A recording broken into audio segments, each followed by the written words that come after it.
Felicitous greetings, fellow Fanatics. Welcome back, everyone. I'm Adam the Fanatic, and today we're going to be taking a look at Khimera Puzzle Island, a digital nonogram collection by Suits and Sandals. Puzzle Island is a spin-off and sequel to the previous Khimera game, Destroy All Monster Girls. You'll once again take on the role of Chelsea, but instead of platforming and punching bosses, you'll now be solving nonograms, also known as picross puzzles. For those not familiar with picross, they're traditionally pencil puzzles, but have been adapted into video games numerous times. You take a grid with numbers around it which indicate lines of pixels. For example, this row has a single line of 4 connected pixels. Since the row is only 5 pixels long, I know that the 3 in the middle must be filled in. Then this column has 2 lines of 2 pixels each, with at least 1 empty space between them. Again, since the column is 5 pixels long, that tells me that the lines must be on the edges with a gap in the middle. I continue inferring clues from the numbers and what I already figured out until I finished a picture, in this case, a piece of pizza.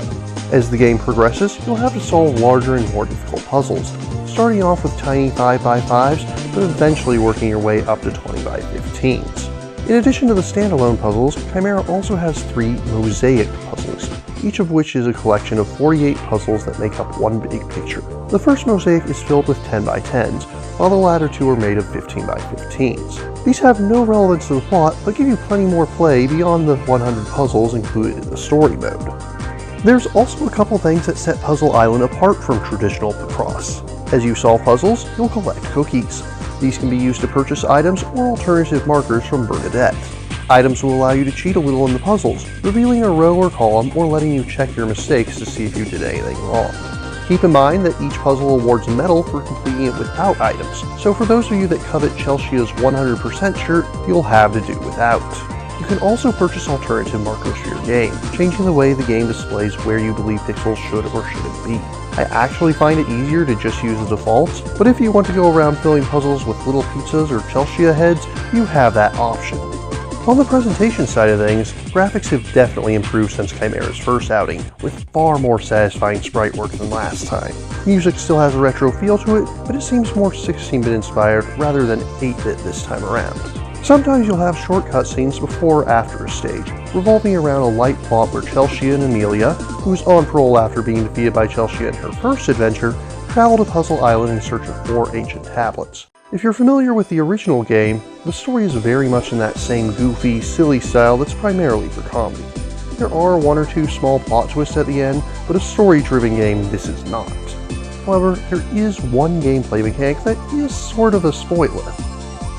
If you wish to avoid spoilers, please skip ahead to the time coordinates indicated on screen.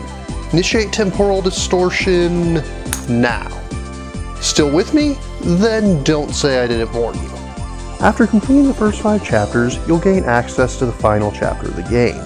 Using the tablets collected from various parts of the island, Chelsea will accidentally awaken an ancient vampire named Aelith. It was not by my hand I am once again given flesh.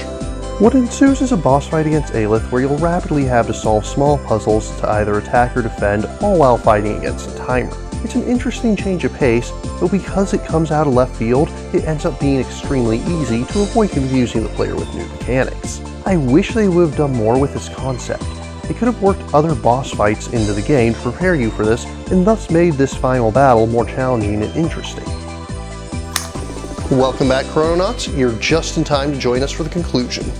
All in all, Puzzle Island is an enjoyable adventure. It doesn't really do much new. If you don't like nonograms, this isn't likely to change your mind. But what's there is a solid implementation of a tried and true idea. It has more of that quirky and adorable dialogue that Khimera is known for.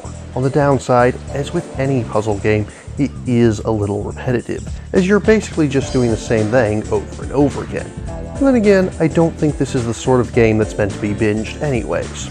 It's meant as a relaxing, casual puzzle experience, and on that note, it succeeds quite admirably. And while keep hoping for a true Khimera 2 experience, for the time being, Khimera Puzzle Island is a respectable spin-off, worthy of a 7.5 out of 10. If you're interested in purchasing Khimera Puzzle Island or learning more, links are included in the description. What about you? What do you think of Puzzle Island? What other games do you think should get picross spin-offs? If you have any questions, remarks, or opposing points of view, Leave them in the comments down below, and please remember to like, share, subscribe, and ring that bell. Until next time, farewell, fellow fanatics.